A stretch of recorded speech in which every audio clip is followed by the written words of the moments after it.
1945. One of the great cities of the world becomes one of the great battlefields of the world.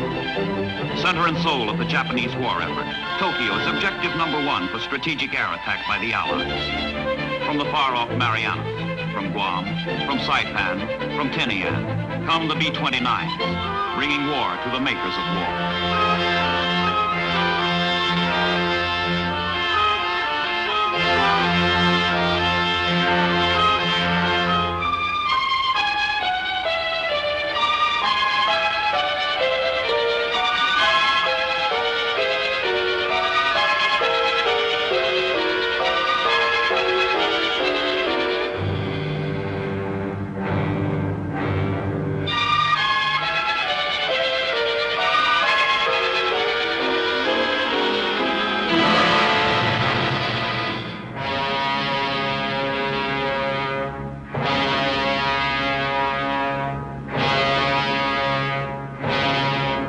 Strategic attack.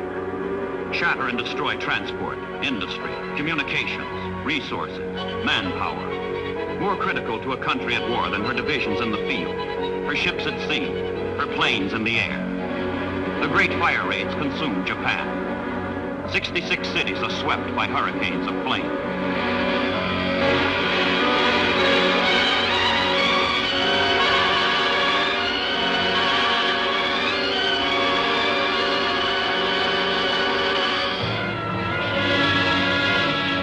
Long-range fighters from Iwo Jima, rough, tough Mustangs, protect the superforts on their incessant sweeps over Japan, and scourge and strafe as they come and go. Fighters and bombers together destroy 51% of Tokyo, 44% of Yokohama, 26% of Osaka. City after city, raid after raid.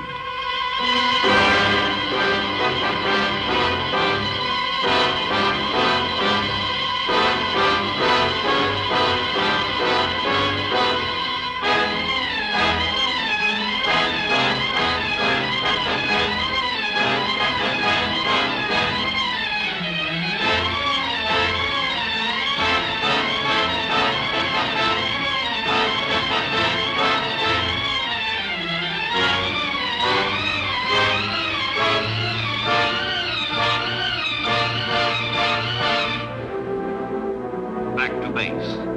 1,400 miles from Tokyo to the Marianas. A distance that would mean death for the cripples, were it not for the emergency landing strip on Iwo Jima. Without a haven midway, without the protection of the fighters to beat off the Japanese, the raids would be impossible.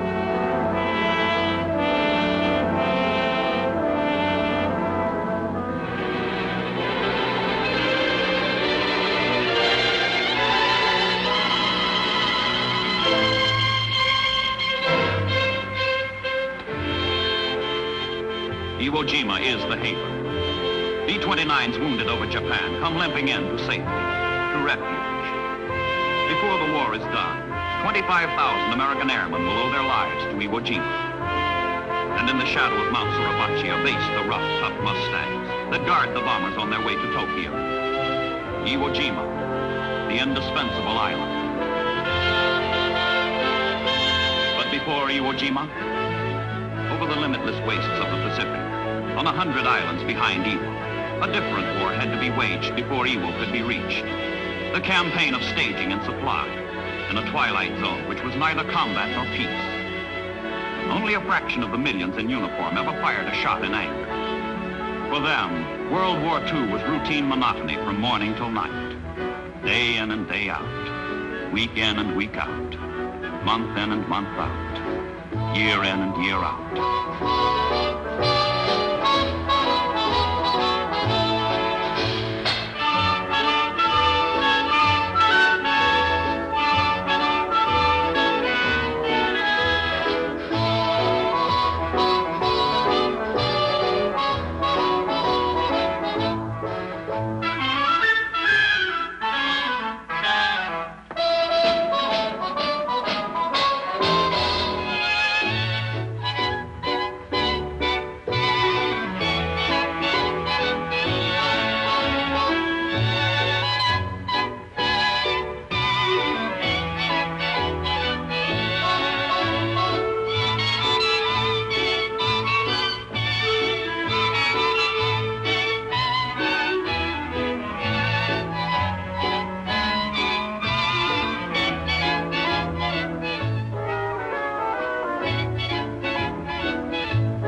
erratically back and forth on routine, unspectacular missions. Cargo ships, called by their crews buckets or sieves, kept island tied to island, linking rear area bases to war ahead, to peace at home.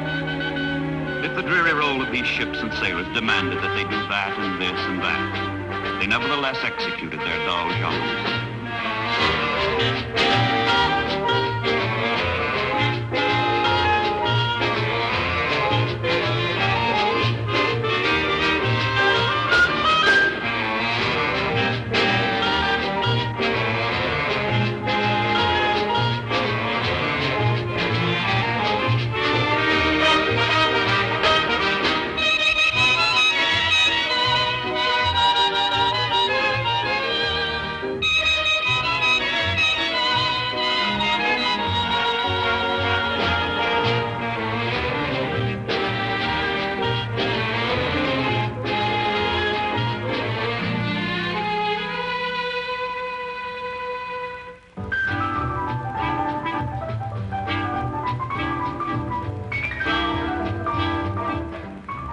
South Sea Islands.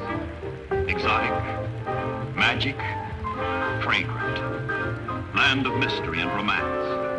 Ulithi and Majuro. Los Negros and Marpa. Funafuti and Numia. Tonga Taboo and Ifati. But when the GIs arrived, the islands became something else again. A land of horseshoes and horseplay. Beer and baseball. Jive and jazz.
Task groups gathered as the waning days of the war called for yet more fire, yet more blood on a yet more distant island. From rear bases long since forgotten by all except those who were stationed there, the convoys continually moved off toward the destiny of history.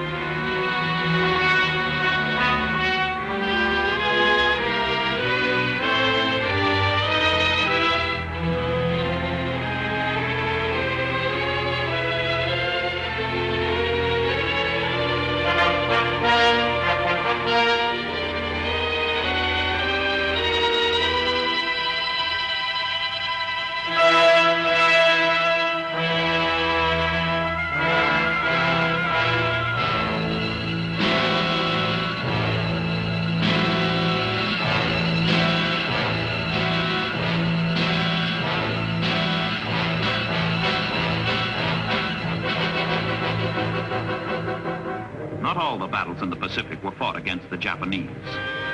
There were other terrors to face, and none was worse than an angry sea, lashed by typhoons.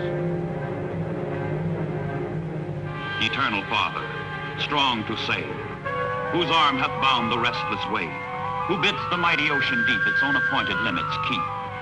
Oh, hear us when we cry to thee, for those in peril on the sea.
Pacific is the only place in the world where you can stand up to your waist in mud and have dust blow in your eyes.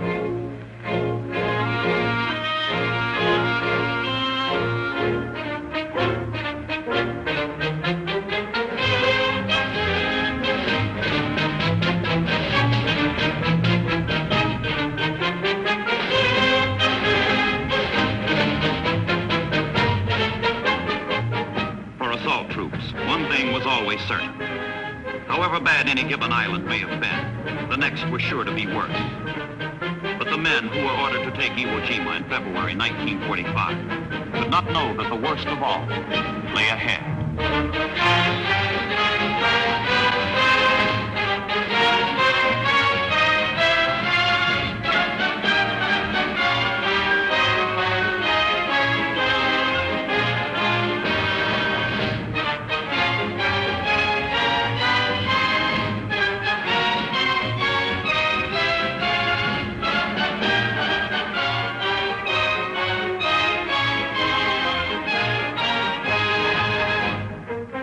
All over the Pacific, the ships converged on Iwo Jima. The voyage was long, tedious, interminable. The men relaxed and waited, as best they knew how.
Iwo Jima, 8 square miles of reeking volcanic ash on the doorstep to Tokyo.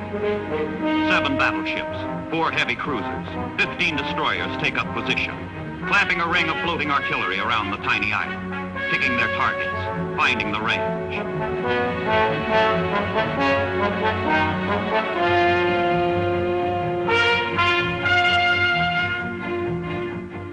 February 1945. All the guns and all the ships prepare for 72 hours of furious, continuous, unbroken barrage. The most concentrated naval bombardment of World War II.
the Navy Forrestal is there to tell the sailors and Marines we have little choice except to take Iwo Jima by force of arms, by character and courage. There is no room for surprise and maneuver, only headlong assault.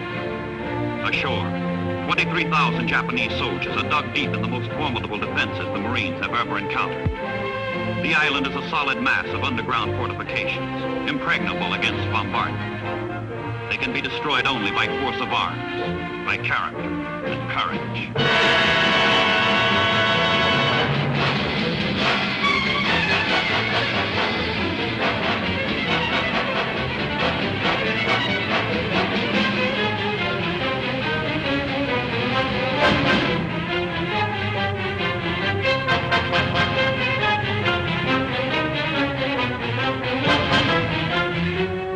From the caves of Mount Suribachi, which dominate the entire island, the Japanese zero in their artillery on the landing beaches, pinning the Marines to the shore in an avalanche of fire and steam, paralyzing any advance, threatening obliteration.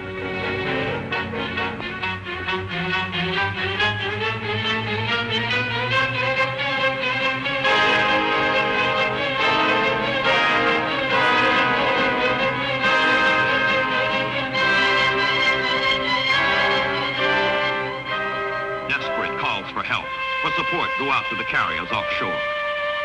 In combat information centers, all available planes and pilots are prepared to answer the pleas from the beachhead in hell. Winged sailors fly to the aid of earthbound Marines.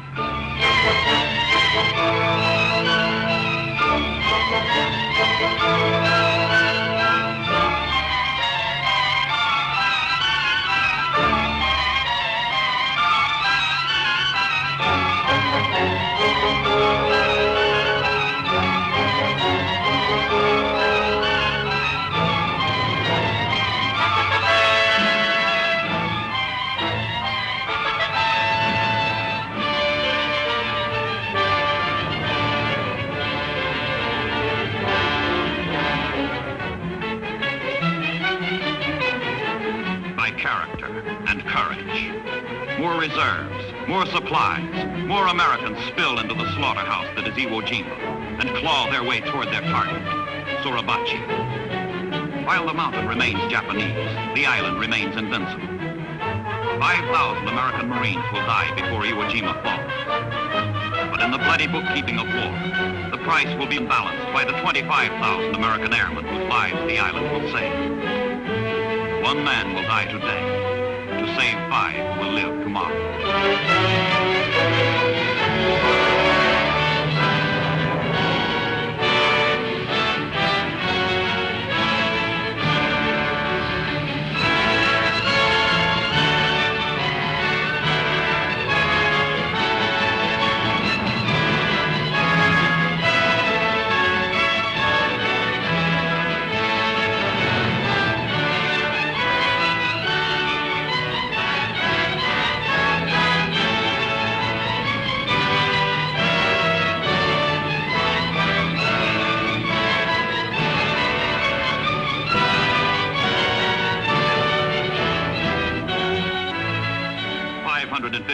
Feet, Suribachi towers above the island of Iwo Jima. 556 feet, the Marines fight their way upward.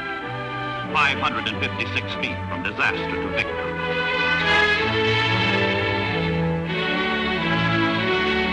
When freedom from her mountain height unfurled her standard to the air, she tore the azure robe of night and set the stars of glory there.